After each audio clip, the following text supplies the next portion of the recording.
profissionais da rede de apoio à inclusão, profissionais de apoio à inclusão, professores de EE, intérpretes de Libras, os profissionais da equipe multiprofissional.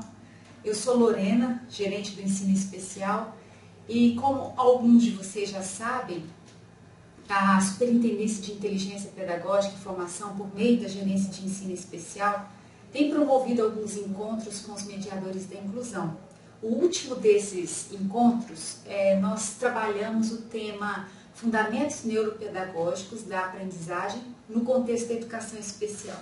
O meu objetivo aqui hoje é sintetizar um pouco dessa conversa que a gente já teve com os mediadores da inclusão, para poder ajudar os mediadores a multiplicarem esse conhecimento junto de vocês aí em suas regionais.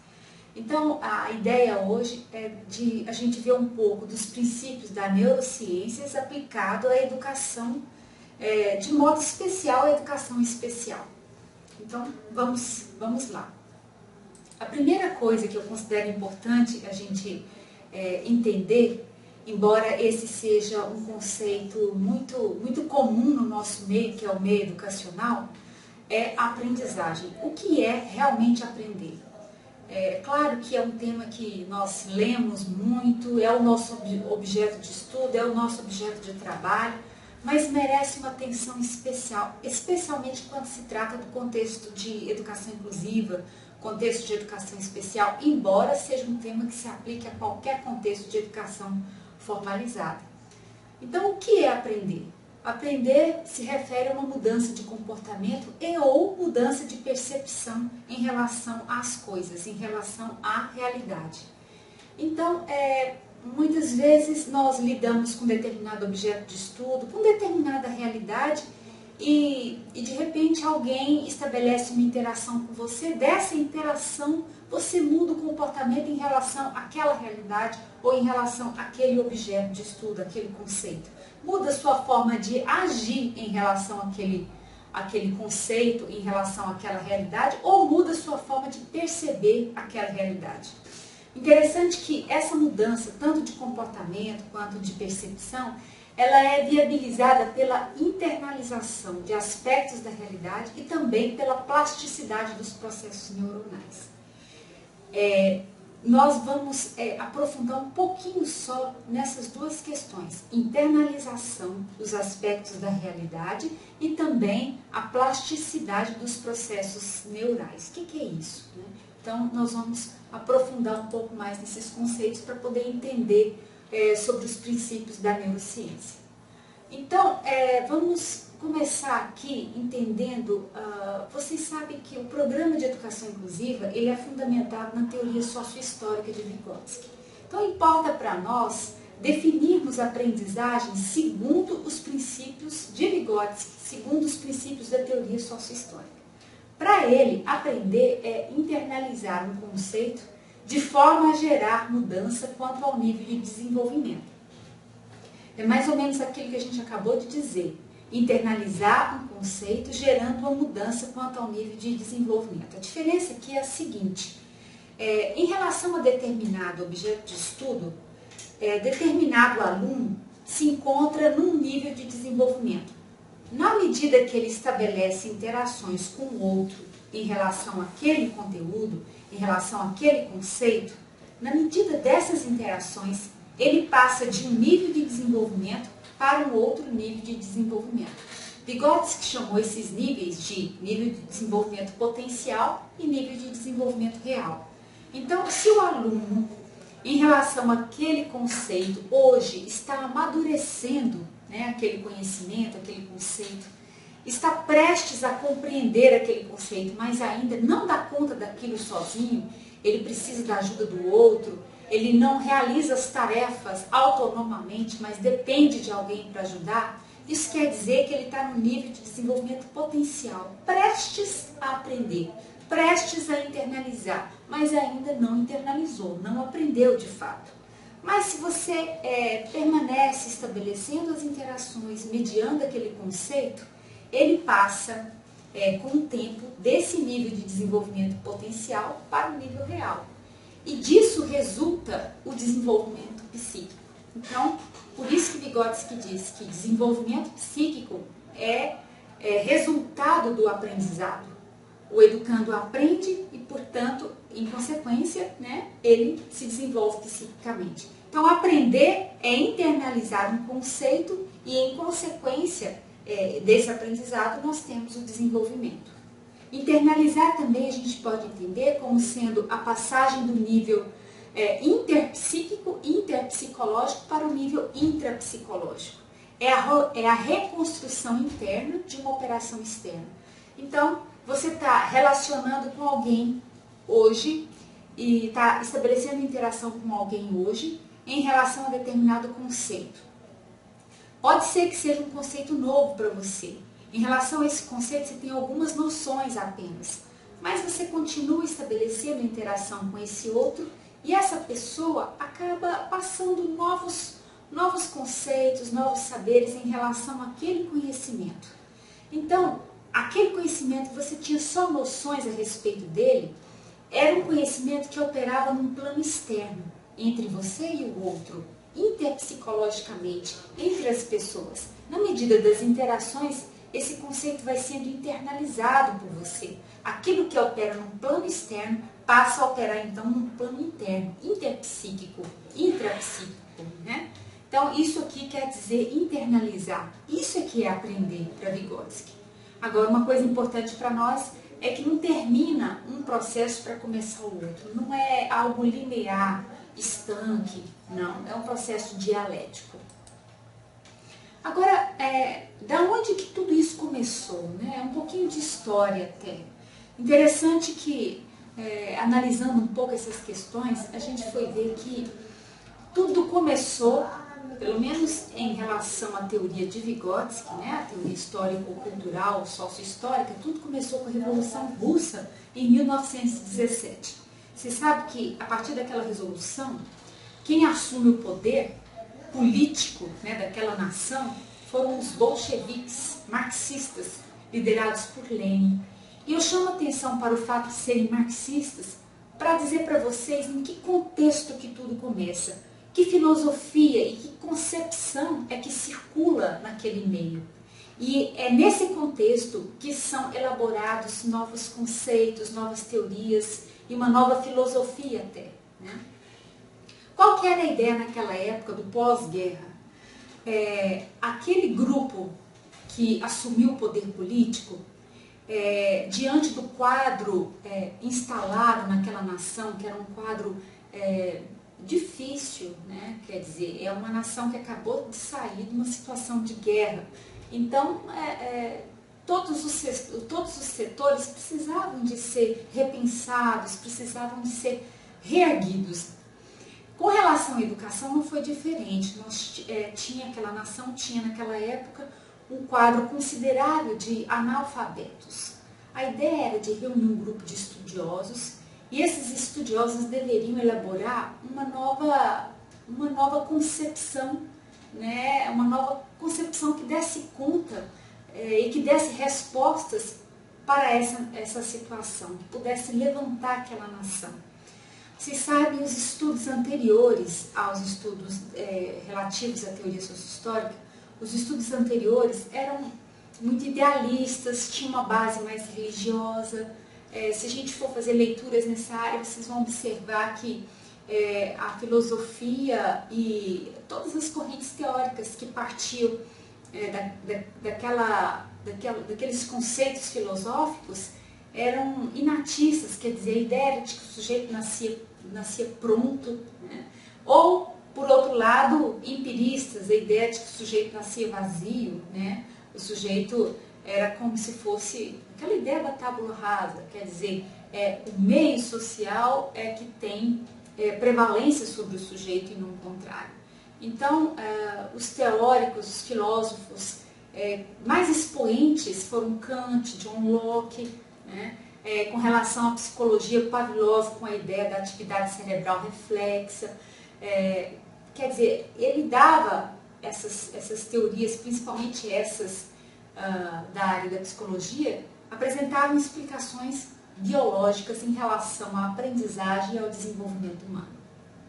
Agora, interessante que nesse contexto, em 1924, mais especificamente falando, esses estudiosos, eles faziam vários seminários, congressos, né, para apresentarem seus estudos e para discutirem essas questões. E um desses congressos, um congresso de psiconeurologia, apareceu ali um estudioso jovem de 27 anos com apenas uma folhinha na mão, né, com alguns escritos. E pela primeira vez ele apresentou algo relacionado ao desenvolvimento humano, mas seguindo uma linha, de certa forma, inovadora para aquela época, porque o desenvolvimento humano, conforme eu disse, tinha uma explicação biológica. Ele disse que a consciência tinha uma gênese social. O desenvolvimento humano tinha uma gênese social e não biológica.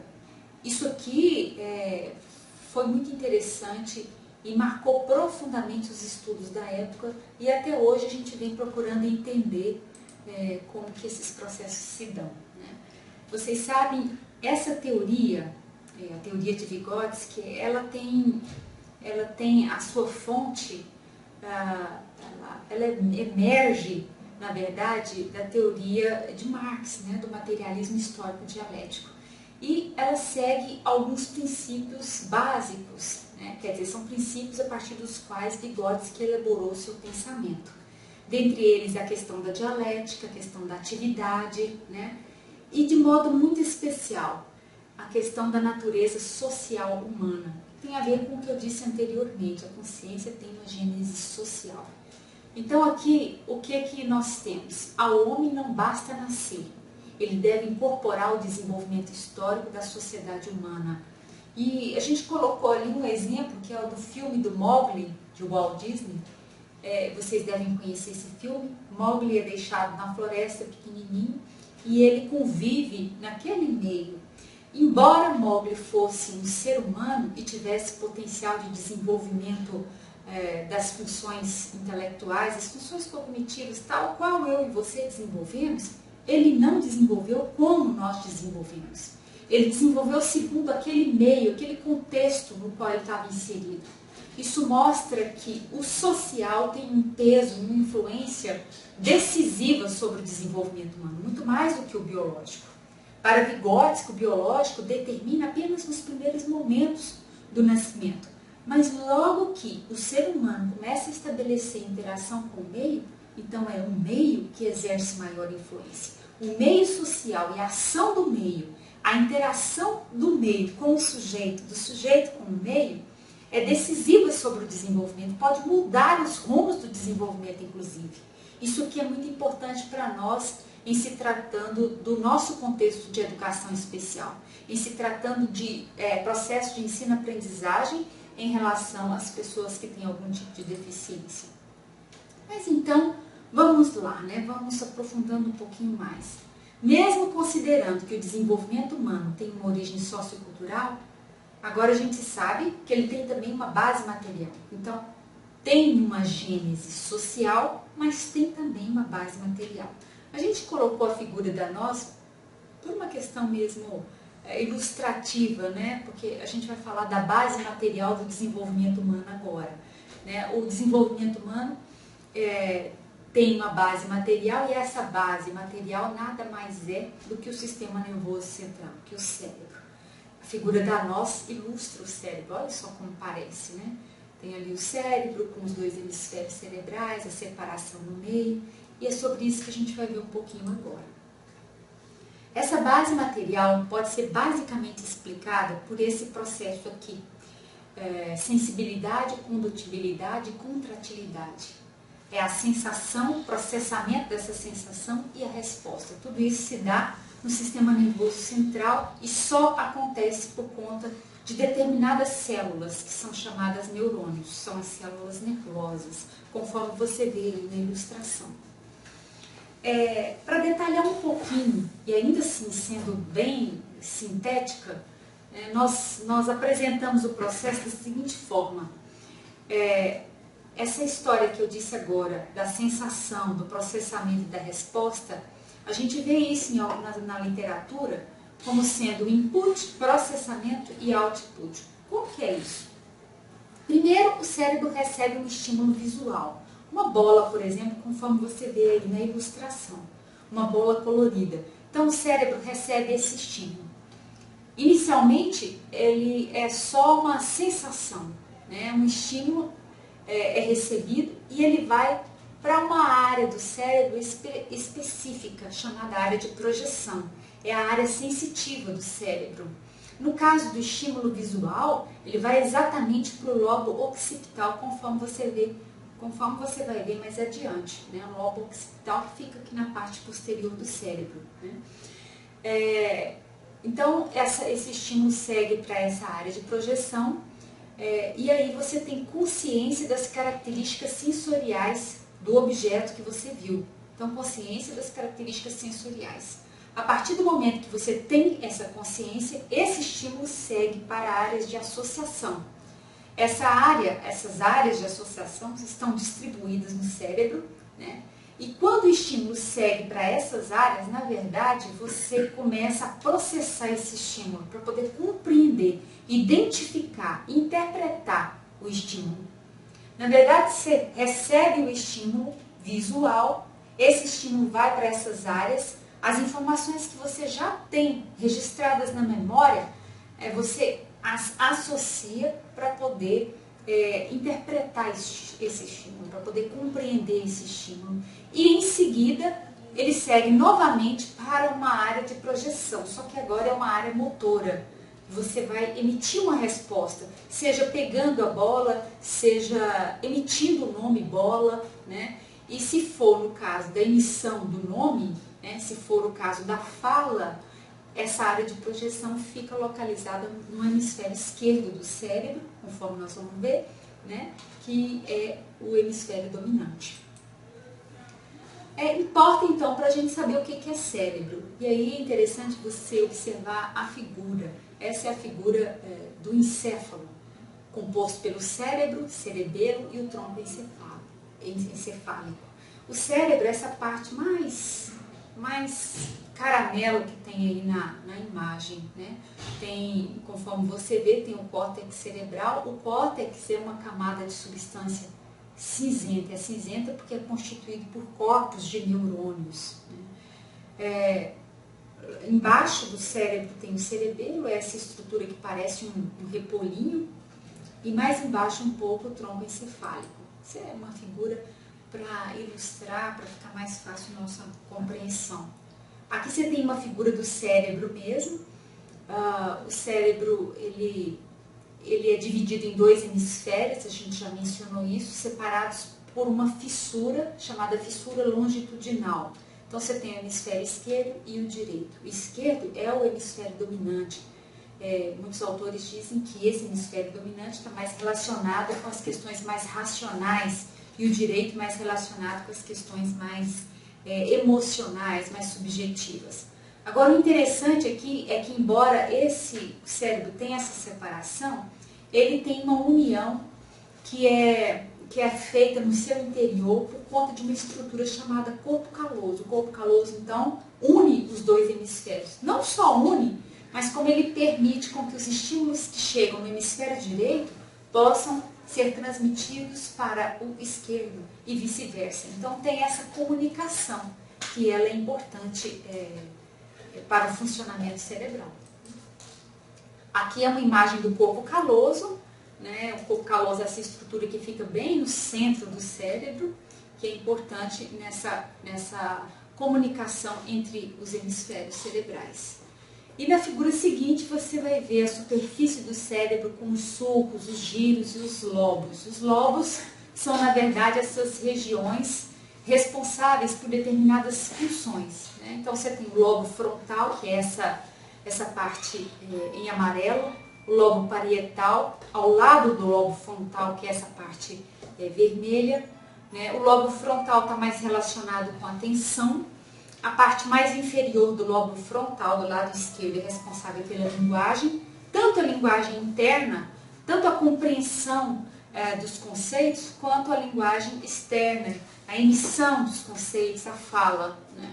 fica nessa região entre lobo frontal e lobo temporal, que é o lobo verde, né? Que é essa região verde. Né? Aí você tem o lobo parietal, mais relacionado com a parte motora, lobo occipital, conforme eu já disse antes, responsável pela visão, o temporal, né, que eu mencionei aqui, responsável, uma parte dele tem uma função relativa à linguagem, mas ele é especificamente relacionado com a questão da audição, com a função auditiva. E aí, na imagem seguinte, você tem essas funções mais um pouco detalhadas. O interessante dessa imagem é que a gente procurou colocar, ilustrar alguns pontos onde ficam as áreas de associação. As áreas de associação, vocês se lembram, eu disse antes, são as áreas responsáveis pelo processamento do estímulo. Esse estímulo ele é associado com imagens, com conceitos que você já tem internalizados, que você já tem registrados na memória. E você lança mão deles para poder processar um estímulo novo. Agora, tudo isso, todo esse processo acontece por conta das vias neuronais, por conta das ligações entre os neurônios, das sinapses, né? Conforme a gente vai ver.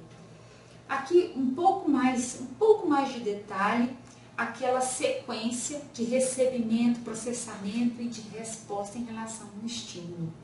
A diferença aqui é que você tem um estímulo que é visual e também o auditivo. Por exemplo, uma professora falando. A professora está explicando na frente para uma turma, né?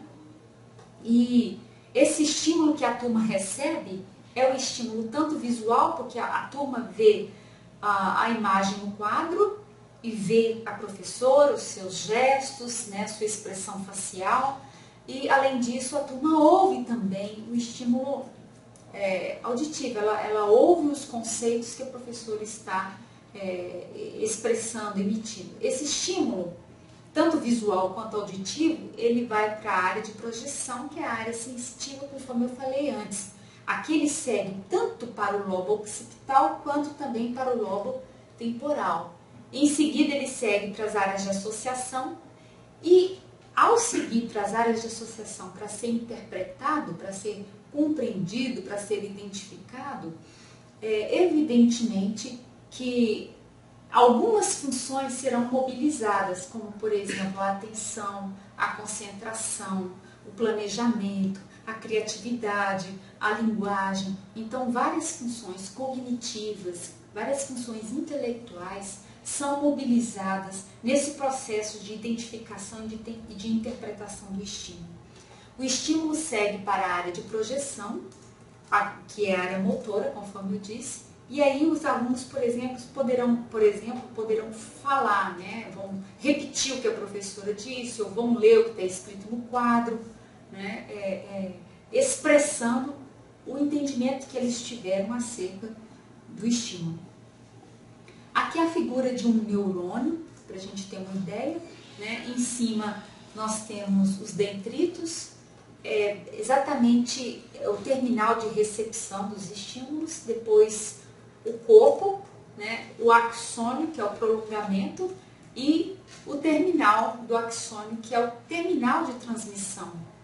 Então, o neurônio vai fazendo sinapses nos dendritos e no terminal do axônio também.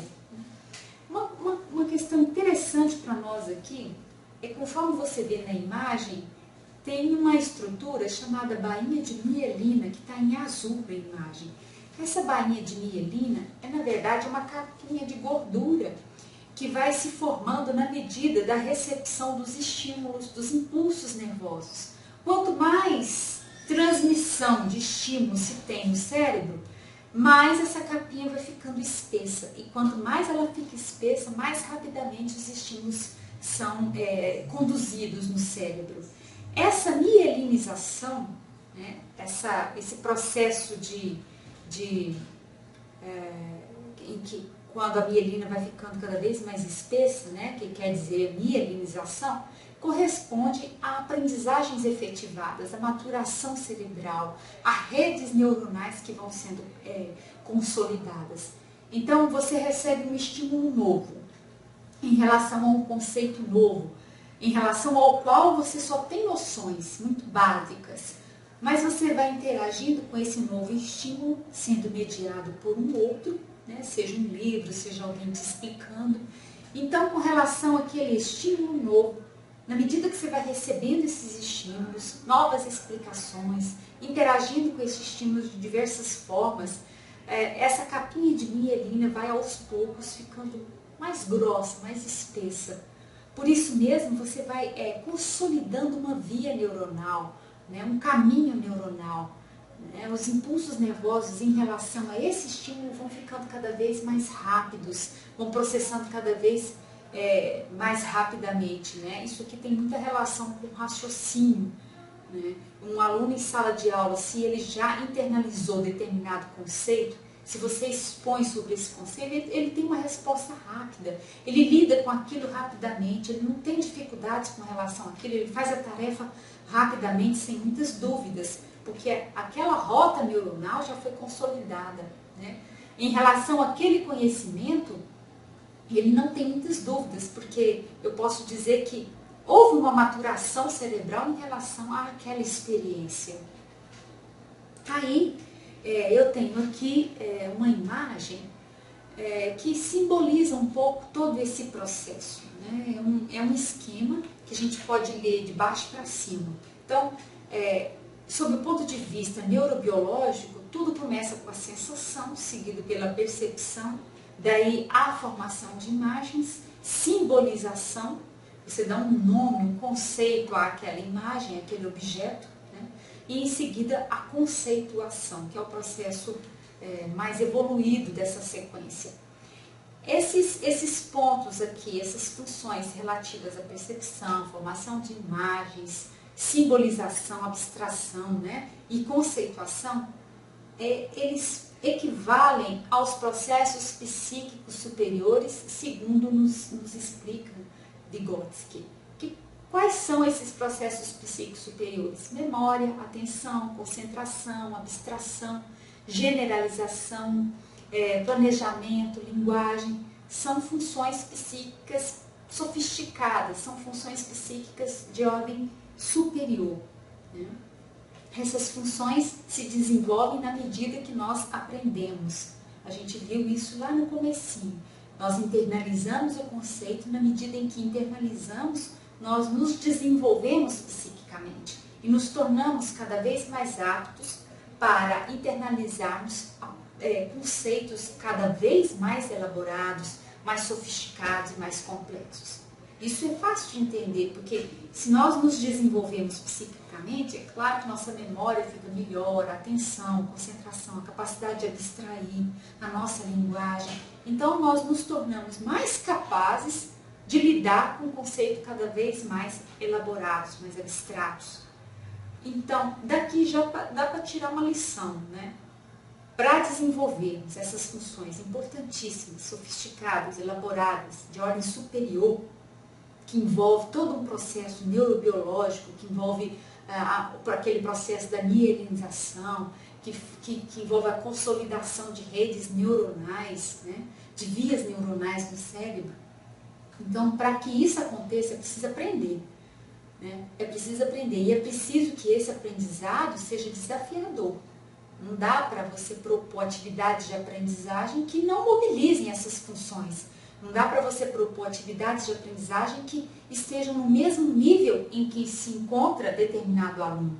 As atividades de aprendizagem têm que representar um desafio para poder mobilizar essas funções, para poder gerar novos caminhos neuronais, para poder gerar esse processo de mielinização que a gente falou, que representa a maturação cerebral.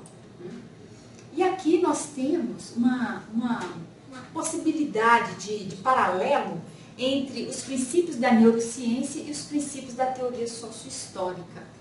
E aí eu convido vocês para fazermos mais esse raciocínio e caminharmos para a finalização do nosso estudo. Um princípio importante da teoria sociohistórica para nós, no contexto da educação de modo geral, e mais especificamente com relação à educação especial, é a ideia de que é a aprendizagem que gera o desenvolvimento. Né? Acabei de falar isso, a aprendizagem impulsiona desenvolvimento psíquico. Não dá para desenvolver sem aprender. É preciso você expor o educando a determinada atividade de aprendizagem para que ele se desenvolva, e essa aprendizagem tem que estar adiante do desenvolvimento. Tem que ser, portanto, uma atividade desafiadora. Né? Uma vez que você se desenvolve, que o seu educando se desenvolve, isso permite novas aprendizagens cada vez mais elaboradas. No cérebro, como é que é isso? Esse processo que eu acabei de dizer corresponde a que princípio da neurociência? Aquilo que a gente disse, olha, um estímulo é apresentado ao cérebro. A apresentação desse estímulo sendo feita repetidas vezes, claro que de forma funcional, não é repetição mecânica, né? Mas na medida que esse estímulo vai sendo apresentado ao cérebro, o cérebro vai compondo as redes neuronais. Olha só, se a gente pegar uma imagem do cérebro de um bebê, por exemplo, e aqui metaforicamente falando, né? E se a gente for observar como que estão configuradas essas redes neuronais, a gente observa que o cérebro de um bebê, uma criança pequena, é como se fosse uma árvore com poucos galhos.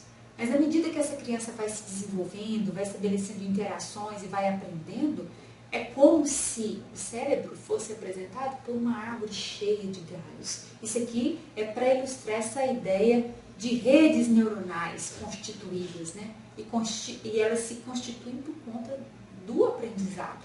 Então, o estímulo é apresentado, as redes neuronais vão sendo constituídas, vão sendo formadas. Na medida que este estímulo vai sendo apresentado, a pessoa, o educando, vai interagindo com ele de diferentes formas, por meio de várias técnicas, várias atividades.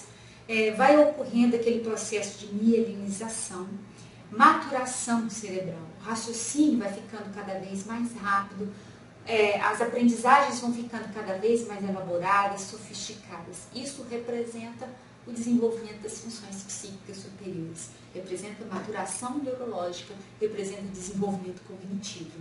Então, para a neurociência, aquele princípio da teoria sociohistórica, que o aprendizado gera desenvolvimento, é exatamente isso, né? Corresponde ao processo de mielinização, que só ocorre por meio da apresentação de estímulos. Um segundo princípio, nós vamos ver 3. Né? O segundo princípio da teoria sociohistórica, muito importante para nós, é a ideia do defeito-compensação. Vygotsky utilizou o termo defeito, que fazia sentido naquela época. Hoje a gente não usa esse termo mais, mas a ideia é muito importante, muito interessante. Ele faz uma metáfora, uma ilustração muito boa para nós. Ele diz assim que no curso de um rio se tem, atravessando uma barreira, ali onde tem a barreira há um acúmulo de água. Né? Essa água ela vai inundando a tal ponto de superar a barreira, encontrando outras vias para seguir seu curso. E ele faz o paralelo com o desenvolvimento humano. No curso do desenvolvimento humano se tem também um déficit, uma limitação ali onde tem a limitação, onde tem o déficit, pode ocorrer um acúmulo de energia psíquica tão grande que essa pessoa que apresenta o déficit pode encontrar outras vias alternativas de desenvolvimento. É isso que ele chama de compensação do defeito, compensação do déficit, né, ou da limitação. Só que esse acúmulo de energia psíquica que promove a superação, a compensação do déficit, só acontece se houver apoio do meio. E esse apoio do meio aqui, nada mais é do que a oferta dos apoios, dos recursos, a oferta dos serviços especializados em relação às pessoas que requerem esses serviços, que precisam desses serviços para efeito de aprendizado e desenvolvimento.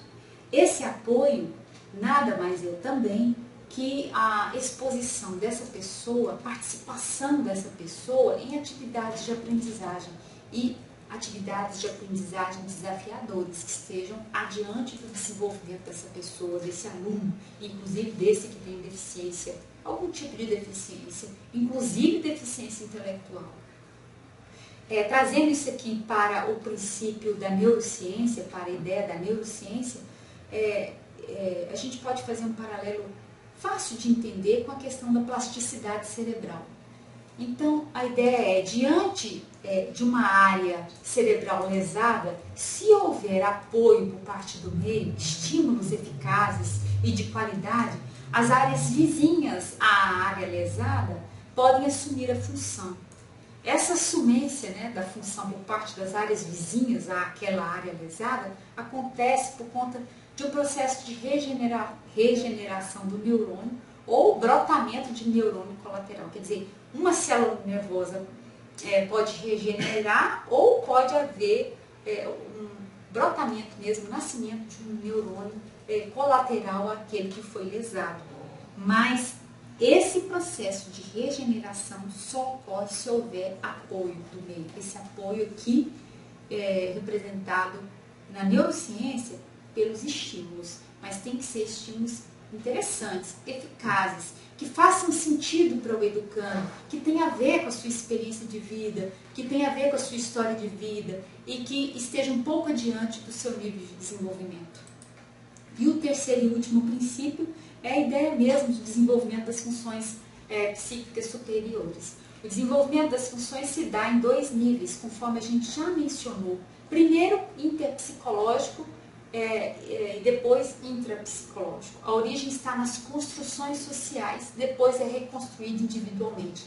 Essa reconstrução só acontece porque o sujeito interage com o meio. Então, é necessário interagir para poder internalizar as construções que operam no plano externo. Para a neurociência, o que é isso?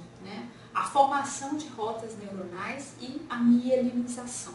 É a própria internalização ou a aprendizagem gerando desenvolvimento das funções psíquicas superiores.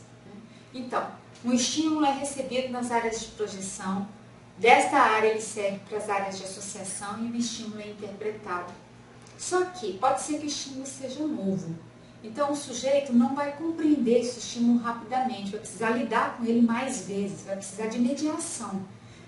Isso vai exigir apresentação de mais estímulos em relação àquele conceito. De tanto o indivíduo, a pessoa interagir com aquele estímulo, uma nova rede neuronal é formada, é constituída, e esse estímulo é, portanto, compreendido. Isso aqui representa a formação de um novo conceito e representa, em consequência, o desenvolvimento das funções psíquicas superiores. É claro que isso aqui a gente precisa de mais leituras para ir internalizando esses conceitos que são complexos. Trazendo isso para a prática, nós propomos algumas atividades aqui, nós ilustramos com apenas uma, mas penso que nós podemos generalizar isso, quer dizer, propor outras atividades semelhantes com esse objetivo, o objetivo de gerar aprendizado e desenvolvimento psíquico. Ou seja, nós queremos com isso estimular o cérebro para com isso gerar aquele processo de mielinização, para gerar a formação de novas redes neuronais, novas vias, novos caminhos neuronais, maturação cerebral. Um ponto importante para nós, principalmente para você que é professor de EE, é exatamente o EE, o atendimento educacional especializado, porque lá é possível você propor atividades bem direcionadas, bem específicas e visando mesmo o desenvolvimento psíquico. E um ponto importante é a resolução de problemas. Ao solucionar problemas, nós mobilizamos as funções intelectuais, por isso elas se desenvolvem. E aqui nós temos a ilustração, vocês veem uma sequência de quadrinhos, uma sequência temporal de fatos. O indivíduo olha alguns tijolos, ele vai buscar um carrinho, ele constrói uma parede, em seguida você vê a casa já construída, ele pinta e já leva a família para morar nessa casa. na verdade, ele tinha ali uma situação, ele viu os tijolos no chão e teve a ideia e construiu a casa. Agora, vamos trazer isso para o contexto da educação especial. Isso o quê? Essa questão da solução de problemas, né? A resolução de problemas que gera aprendizado e que gera desenvolvimento psíquico. Vocês sabem que os alunos com deficiência intelectual, eles representam o nosso maior desafio na educação regular, né? Agora, uma coisa importante para nós, a maioria dos alunos com deficiência intelectual que estão nas salas regulares, que estão nas escolas regulares, nas salas comuns, junto com os demais alunos, são alunos que exigem um apoio ou intermitente, ou seja, só de vez em quando, ou exigem apoio limitado em algumas tarefas, ou são alunos que já exigem apoios mais regulares, mais intensos, mais em algumas áreas. Porque, de um modo geral, os alunos com deficiência intelectual que requerem apoios intensos, constantes em todas as áreas da sua vida, de modo geral, esses alunos estão nos CAES. Claro que tem alguns na rede comum, mas a maioria ainda estão nos CAES. O que eu quero dizer com isso é que, com exceção desses que requerem apoios constantes e intensos, esses aqui, ainda que você oferte o apoio, o serviço e o recurso, eles sempre vão depender desses apoios. De certa forma, de um modo geral, resumidamente falando, esses educandos com deficiência intelectual de nível de apoio generalizado, eles não farão uma atividade de maneira autônoma, né? Claro que tem aí as exceções, é claro que eles podem se desenvolver em uma ou outra tarefa, mas de um modo geral, eles sempre dependerão de uma ajuda, né? O próprio nome deles, a própria caracterização do seu déficit conta isso para nós, né? Mas os demais, eles estão na rede comum e eles podem desenvolver determinadas e várias atividades de maneira autônoma. Como que a gente vai fazer para que eles aprendam e se desenvolvam e se tornem mais autônomos, mais independentes? Uma estratégia boa é mesmo a solução de problemas, tanto problemas relacionados com objeto de estudo acadêmico, quanto problemas que você pode propor e apresentar em determinados jogos, né? Por exemplo, xadrez, aquele jogo pega-vareta, torrinha, vários jogos, inclusive jogos que você tem na sala de recurso multifuncional e outros que você pode criar também. E a gente propõe aqui que você, ao desenvolver a tarefa, a atividade, você faça com que o aluno reflita sobre a estratégia, né, que ele criou para poder solucionar o problema. Você vai ter que adequar isso ao nível de desenvolvimento do seu educando, evidentemente. A gente está aqui dando a ideia, a sugestão, mas você tem que adequar a sua realidade, a realidade do aluno, ao nível dele, né, aos interesses dele, enfim. Então, você propõe um problema, né? Por exemplo, você tem lá uma sequência de fatos, os quadrinhos que você pode extrair de um gibi, por exemplo, uma historinha com apenas 3 quadrinhos. Você mistura aquilo e ele tem que organizar, quer dizer, é um problema que ele tem que resolver. E ele resolve. Suponhamos que ele não consiga resolver da maneira correta, então você vai levá-lo a refletir sobre a estratégia que ele adotou para resolver o problema. Então você pergunta, como você pensa em resolver esse problema? Deu certo fazer dessa forma? Você fez do jeito que você tinha pensado, que você tinha planejado? Você pode também fazer com que ele desperte conhecimentos prévios. E agora?